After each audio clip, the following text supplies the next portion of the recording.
लोकसभेच्या निवडणुकीची रणधुमाळी सुरू आहे. एका बाजूला नॅशनल डेमोक्रेटिक अलायन्स, जो नरेंद्र मोदींच्या नेतृत्वाखाली गेल्या 10 वर्षापासून काम करतो आहे, ती इंडी आघाडी एका बाजूला आहे आणि दुसऱ्या बाजूला इंडी आघाडी. सर्व जे काय देशातले काही अपोजिशन लोक आहेत ते सगळे एकत्र आलेले आहेत आणि सगळे विरोधी पक्षाचे नेते मोदींना हरवण्यासाठी सगळे एकवटलेले आहेत. परंतु आमचा पूर्णपणे विश्वास आहे की नरेंद्र मोदी यांनी गेल्या 10 वर्षामध्ये केलेल्या कामांची पावती ही तिसऱ्यांदा त्यांना मिळेल. आणि मागच्या वेळेला एनडीएच्या जागा 329 जागा होत्या, बीजेपीच्या 303 जागा होत्या. आणि या 5 वर्षामध्ये आम्ही जे निर्णय घेतलेले आहेत त्याच्यामध्ये महिलांना 1/3 आरक्षण देण्याचा एक महत्त्वाचा निर्णय घेण्यात आलेला आहे. पार्लमेंटमध्ये 543 जागा निवडून येण्याच्या असतात. 545 जागा लोकसभेत आहे. त्याच्यामध्ये 2 जागा अँग्लो इंडियनच्या असतात, ज्यांची सत्ता येते. तो सत्ताधारी पक्ष किंवा ते सत्ताधारी त्या 2 जागांची अपॉइंटमेंट करतात. पण निवडणूक होत असते ती 543 जागांवर होते. त्याप्रमाणे 181 जागा या महिलांच्यासाठी लोकसभेमध्ये रिझर्व करण्यात आलेली आहे. आणि सर्व विधानसभेमध्ये सुद्धा 1/3 जागा या महिलांना मिळणार आहे. निर्णय जरी आता झालेला असला आपला महिलांच्या आरक्षणाचा, तरी 2024च्या निवडणुकीमध्ये या सगळ्या जागांचं एक्झरसाइज करणं अत्यंत अवघड होतं. आणि त्यामुळं आता महिला आरक्षण बिल जे पास झालेलं आहे त्या कायद्याप्रमाणे 2029च्या निवडणुकीमध्ये महिला आरक्षण हे लागू होणार आहे. आणि महिलांना एक सशक्त करण्याचं काम हे मोदींच्या नेतृत्वाखाली होत आहे. आम्हाला गर्व या गोष्टीचा आहे की डॉक्टर बाबासाहेब आंबेडकर हे लॉ मिनिस्टर असताना बाबासाहेब आंबेडकरांनी हिंदू कोड बिल पार्लमेंटमध्ये मांडलं होतं. बाबासाहेब पंडित जवाहरलाल नेहरूंच्या मंत्रिमंडळामध्ये राष्ट्रीय गव्हर्नमेंट होतं, नॅशनल गव्हर्नमेंट होतं.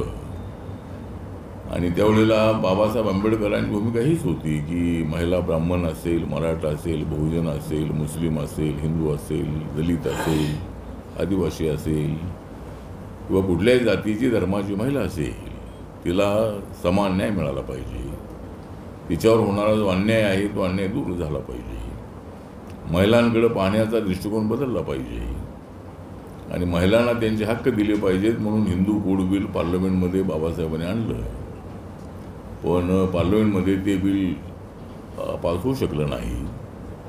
त्यावेळेला सर्व पक्षाच्या अनेक खासदारांनी त्याचा विरोध केल्यामुळं बाबासाहेब आंबेडकरांनी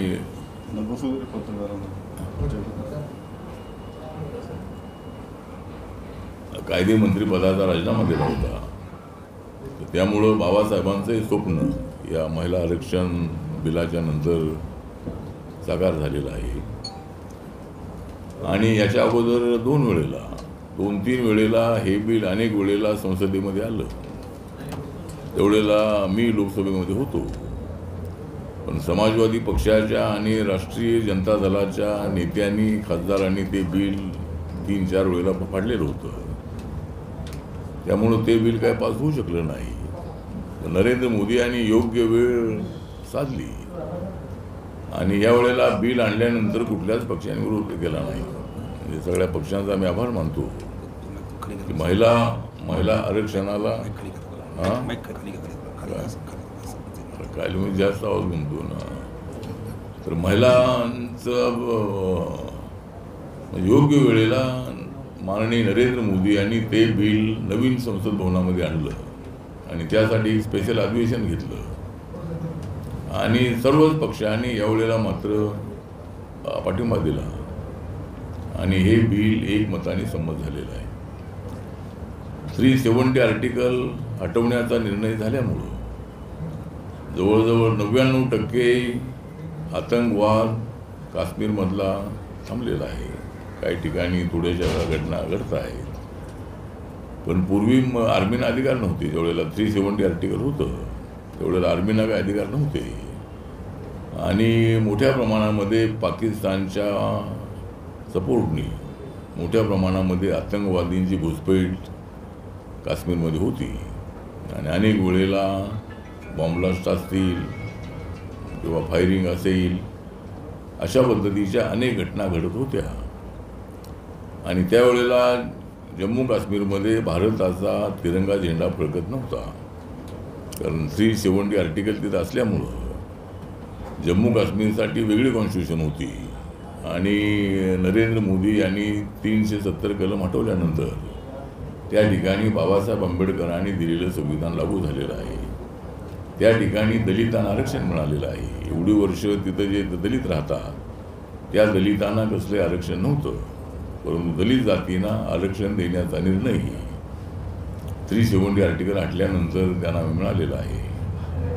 आणि ठीक आहे, काय आमचे मल्लिकार्जुन खरगेजी, त्यांच्याबद्दल आम्हाला आदर आहे. ते आमच्या समाजाचे नेते आहेत. ते काँग्रेस पक्षाचे अध्यक्ष झालेले आहेत. त्यांना काँग्रेस पक्षाने अध्यक्ष बनवलं. पण ज्यावेळेला कर्नाटकमध्ये त्यांना मुख्यमंत्री बनवण्याची संधी अनेक वेळेला आली. ते त्या कर्नाटकमधले सिनियर नेते होते. त्यावेळेला त्यांना मुख्यमंत्रीपद मात्र त्यांना दिलं नाही.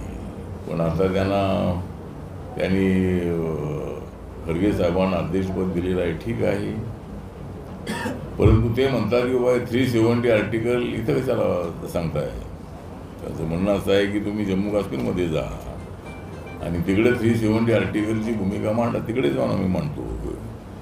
पण देशामध्ये आम्ही यासाठी मांडतो की आम्ही जम्मू काश्मीरला भारताशी कायमचं जोडलेलं आहे. अगोदर तो भारतामध्ये नक्की आहे की नाही अशा पद्धतीचा संभ्रम होता.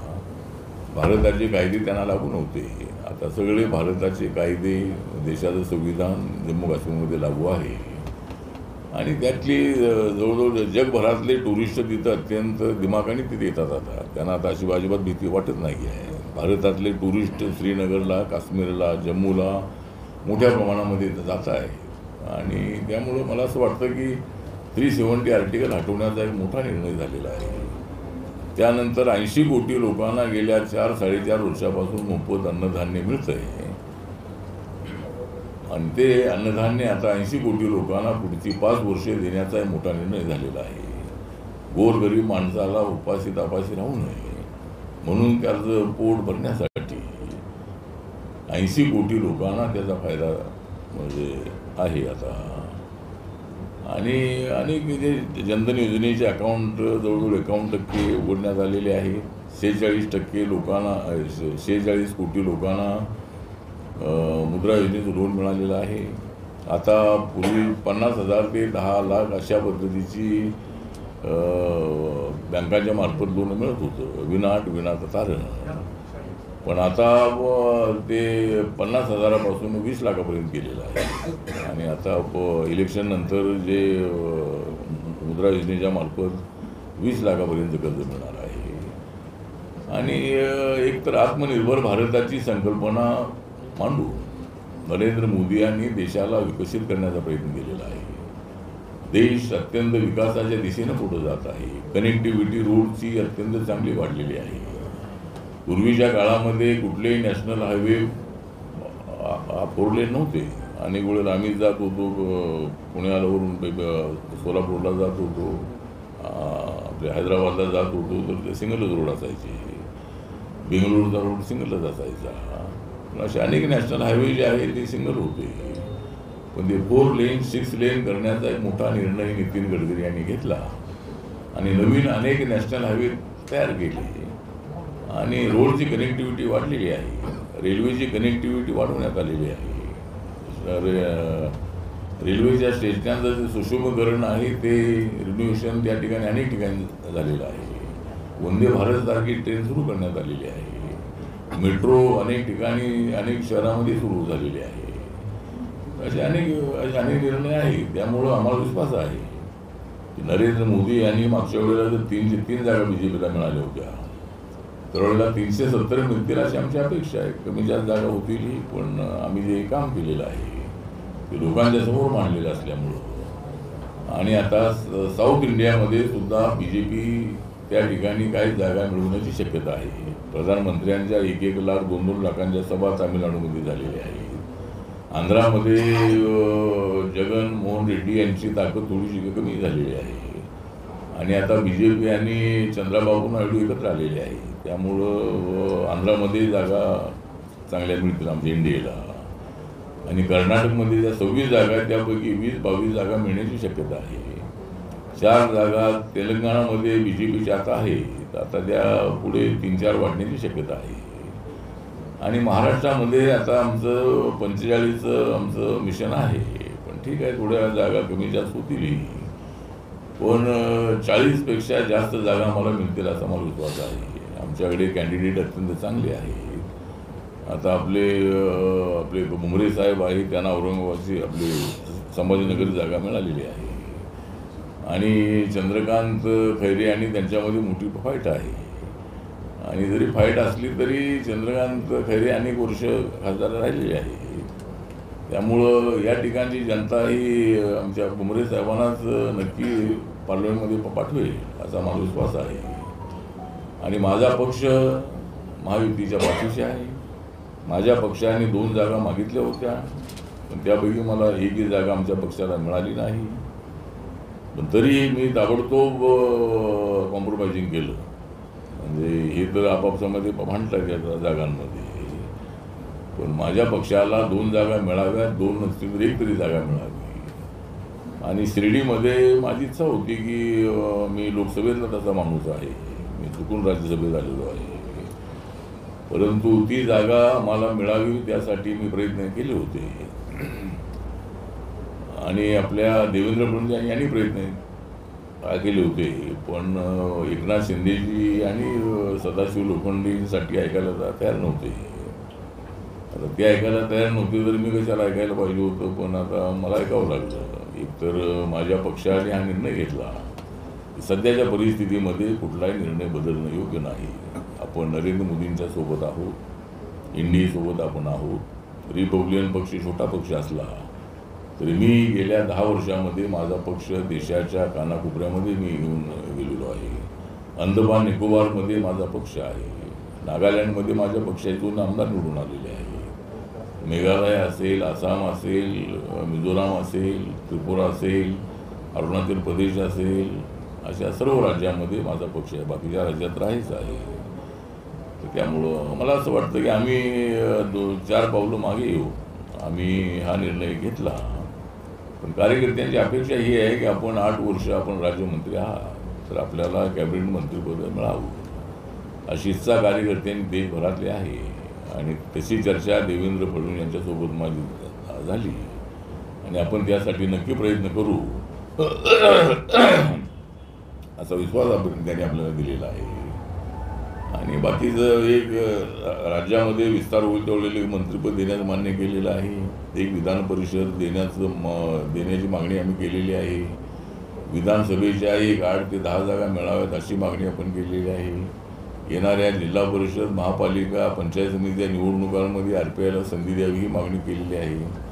त्यानंतर महामंडळ जे आहे त्याच्यामध्ये 2 तरी महामंडळाची चेअरमनपद आम्हाला मिळावी ही मागणी केलेली आहे आणि 40-50 तरी जे मेंबर आहेत महामंडळाचे ते करण्याची मागणी केलेली आहे. या सगळ्या मागण्या आपण नक्की त्याचा विचार करू असं आश्वासन दिल्यामुळं माझ्या पक्षाने महाराष्ट्रामध्ये आणि सर्व देशामध्ये BJP आणि NDAला पाठिंबा देण्याचा निर्णय घेतलेला आहे आणि महाराष्ट्रामध्ये आम्हाला पूर्णपणे अपेक्षा आहे की रिपब्लिकन पक्ष हा ताकदीनं महायुतीच्या पाठीशी उभा आहे. मी सगळ्या महाराष्ट्रामध्ये फिरतो आहे. माननीय नरेंद्र मोदींच्या सभा मोठमोठ्या होत आहेत. त्या सभेमध्ये प्रत्येक सभेमध्ये मी उपस्थित असतो. काल प्रधानमंत्री मला म्हणाले की तुम बहुत घूम रहे बोला घूमना मुझे 400 पार करना है. मतलब 400 पार आपल्याला जागा करायची आहे आणि ओव्हरऑल आम्हाला असा अंदाज आहे की 400पर्यंत जागा कमी जास्त थोड्या होतील, पण एक अपेक्षा करून आम्ही पुढे चाललेलो आहोत आणि जनता जनार्दनाच्या हातामध्ये सगळं आहे. जनता ज्याला सत्तेवर आणेल त्याला आणण्याचा अधिकार आहे परंतु इंडिया आघाडीला काही संधी मिळेल असं अजिबात नाही. आणि राहुल गांधी यांची भारत जोडो यात्रा नसून ती भारत तोडो यात्रा आहे. ते समाजामध्ये भेद निर्माण करण्याचा प्रयत्न करतायत. संविधान बदलणार अशी चर्चा करतायत. लोकशाही धोक्यात आलेली अशी चर्चा करतायत. आणि ही चर्चा बोगस चर्चा आहे. ही चर्चा समाजात फूट पाडणारी चर्चा आहे. या देशाची लोकशाही कधीच धोक्यात येऊ शकत नाही. या देशामध्ये आपण पाहिलेलं आहे की अटल बिहारी वाजपेयीचं सरकार एका मताने आलेलं होतं. 1 मॅन 1 व्होट 1 व्हॅल्यू हे आपल्या संविधानाचं मुख्य गाभा आहे. आणि त्यामुळं एका मताला सुद्धा किंमत आहे. त्यामुळं लोकशाही धोक्यात येण्याचा काय प्रश्न आहे. लोकशाही धोक्यात आली असते तर मोदीची मतं मागण्यासाठी कशासाठी आले असते, कशासाठी सभा घेतल्या असत्या, कशासाठी आपली भूमिका मांडली असती. त्यामुळे लोकशाही अजिबात धोक्यात येऊ शकत नाही. आणि संविधान तर मोदीजीच्या काळामध्ये मजबूत झालेलं आहे. ते संविधान कुणीच बदलण्याचा प्रश्न येत नाही आहे. आणि त्यामुळं संविधान अजिबात बदललं जाणार नाही.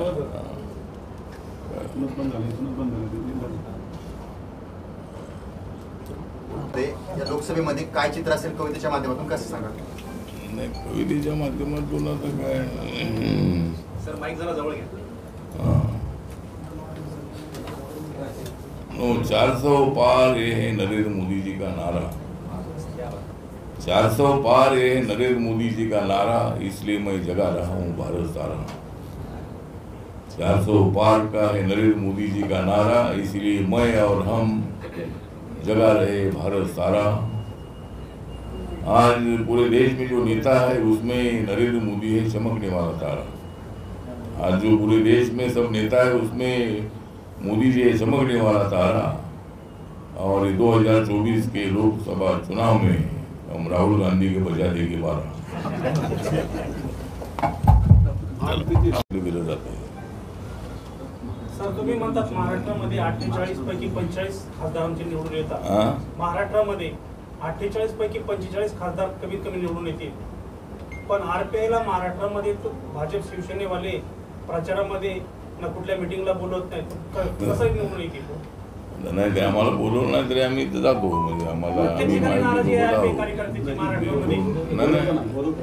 बोलवत नसतील काही ठिकाणी आहे ना तक्रारी आहे.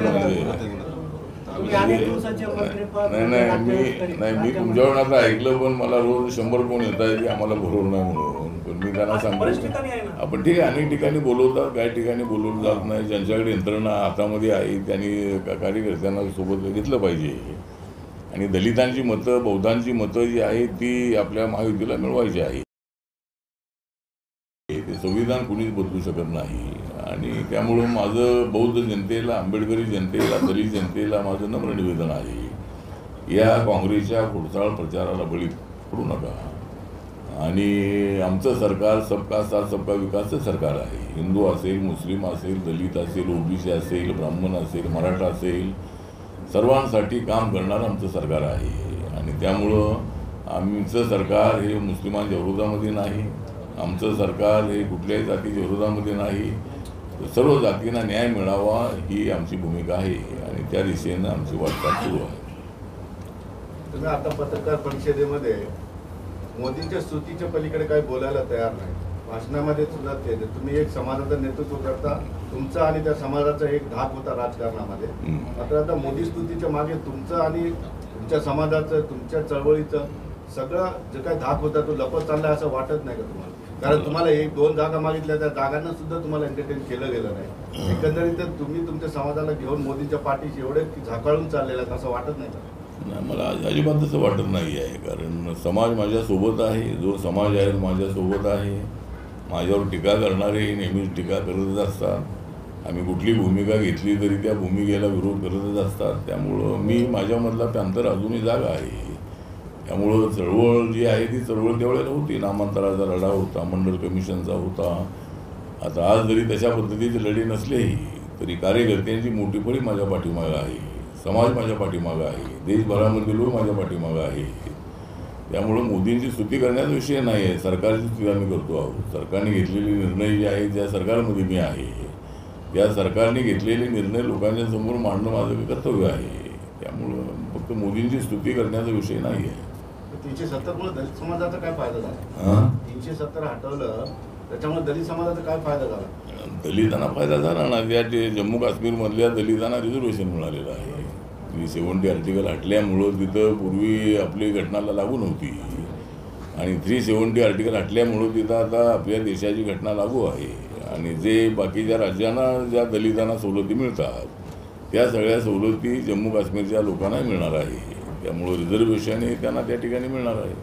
भाजपचे खासदार लल्लू सिंह यांनी आता एक विधान केलंय, 272च्या याच्या खासदारांवर सरकार स्थापन करता येतं, पण घटना दुरुस्ती घटना बदलण्यासाठी 2/3 बहुमत पाहिजे. त्याच्यासाठी आम्ही यावेळेस आता 400 पारचा नारा देतो. आता त्यांनी विधान केलं. या विधानाकडे आपण कसं बघता? कुणीतरी असं विधान करतात, त्या विधानाचे खासदार आहेत भाजपचे खासदार आहेत. कुठले? लल्लू सिंह. लल्लू सिंह भाजपचे खासदार. लल्लू सिंह बिहारचे कुठले? बिहारचे. ठीक आहे ना. लल्लू सिंग असतील, लल्लू सिंग असतील. त्यानंतर आपले कर्नाटकच्या एका खासदारांनी सांगितलं की 400 पार आम्ही यासाठी करणार आहे की आम्हाला घटना बदलायची आहे, पण त्याला तिकीटही देण्यात आलेलं नाही आहे. सर, भाजपचे त्यामुळं खासदार असं त्यांनी सुद्धा स्टेटमेंट केलंय की आम्ही 400 पार जर झालो तर देशाची घटना बदलू. अनंत हेगडे खासदार आहेत भाजपचे. मग ते सांगितलं. आनंद हेगडे जे आहे त्यांचं तिकीट. लोकशाही संविधान बदलता येणार नाही. ठीक आहे. तर ते कोणी असं बोललं असेल ती काय भूमिका BJPची नाही आहे, ती भूमिका NDAची नाही आहे. NDAची भूमिका ही संविधान वाचवण्याची आहे, संविधान मजबूत करण्याची आहे. कोणी एखादा व्यक्ती काय बोलला असेल म्हणून लगेच संविधान बदलणार असं नाही. आणि मोदी आल्यानंतर मोदींनी 26 नोव्हेंबर हा दिवस सुरू केला. बाबासाहेबांनी संविधान दिल्याचा जो तारीख आहे, ड्राफ्ट दिल्याचा. सर, गेली 8 वर्ष तुम्ही सामाजिक न्याय मंत्री आहात. मुस्लिम आणि दलितांवर हल्ले वाढलेले आहेत. महाराष्ट्रामध्ये काही घटना घडलेल्या, काक्षे भालेराव प्रकरण असेल, आपल्या श्रीरामपूरचं प्रकरण असेल, अशा ठिकाणी दलितांवर आणि मुस्लिमांवर हल्ले होत आहेत. गेली 8 वर्ष नॅशनल क्राईम रेकॉर्ड ब्युरोचा जो अहवाल आहे तो अहवाल सांगतोय की टार्गेट करून मॉब लिंचिंग असेल, या घटना घडत आहेत. तुम्ही म्हणताय सबका साथ सबका विकास, मोदींची तुम्ही स्तुती करताय. कुठेतरी कॉन्ट्राडिक्शन दिसतंय सर. कॉन्ट्रडिक्शन आहे. अत्याचार होत आहे दिवस खरी आहे. काही ठिकाणी दलितांवर अत्याचार होत आहेत, मुस्लिमांवरती होत आहेत. त्यानंतर अनेक ज्या केसेस आपण पाहिल्या, मर्डरच्या केसेस पाहिल्या, जर काही इतर काय अशा वादाच्या केसेस पाहिल्या, तर समाजामध्येही मोठ्या वादाच्या केसेस बऱ्याचशा आहे. मराठ्यामध्ये वाद आहे, ओबीसीमध्ये वाद आहे, जमिनीवरती संघर्ष होतो, तिथं मर्डर होतात. तर हाही भाग एका बाजूला आहे. पण आपण म्हणताय त्या पद्धतीनं हे होऊ नये यासाठी नक्कीच आमचा प्रयत्न आहे. दलितांवर आणि मुस्लिमांवर. पण एकाही मुस्लिमाला तिकीट देत नाही तुमचं ज्याच्यासोबत अलायन्स आहे. तिकीटचा विषय आमचा जो सर्वे असतो त्या सर्वेमध्ये जो त्या ठिकाणी नंबर 1ला असतो त्याला तिकीट दिलं जातं. सर्व राष्ट्रवादी काँग्रेस सुद्धा त्यामध्ये सामील होती. आणि माझ्याबद्दल त्या ठिकाणी असा प्रचार करण्यात आला की मी तिथं निवडून आलो तर ॲट्रॉसिटी केसेस वाढतील. आणि हा प्रचार गावागावामध्ये पसरवण्यात आला. आणि बाळासाहेब विखे पाटील यांना हे हवं होतं की मला शिर्डी जागा मिळावी, त्यांची मागणी होती. पण त्या बदल्यामध्ये त्यांना नगरची जागा पाहिजे होती, जे साऊथ अहमदनगर जी आहे. पण त्या ठिकाणी राष्ट्रवादीची जागा असल्यामुळं त्यांनी ती जागा त्यांना सोडली नाही. त्यामुळं त्यांनी मला पाडण्याचा प्रयत्न केला अप्रत्यक्षरित्या. पण राष्ट्रवादीची ताकद ज्या ठिकाणी आहे तिथे मी 32 हजारांनी मी मागे होतो.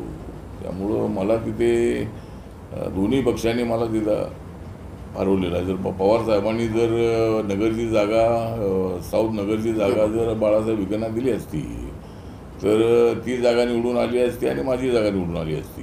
त्यामुळं माझी जागा पडली आणि नगरची जागा पडली राष्ट्रवादीची. तर ठीक आहे. आता जागा म्हणून माझी आता अशी इच्छा होती की मला त्या ठिकाणी, नाहीतर मी सोलापूरमध्ये मी प्रयत्न केला असता तर सोलापूरची जागा मला मिळू शकली असती. कॉम्प्रोमाइज राजकारणामध्ये करावं लागतं म्हणतात तुम्ही.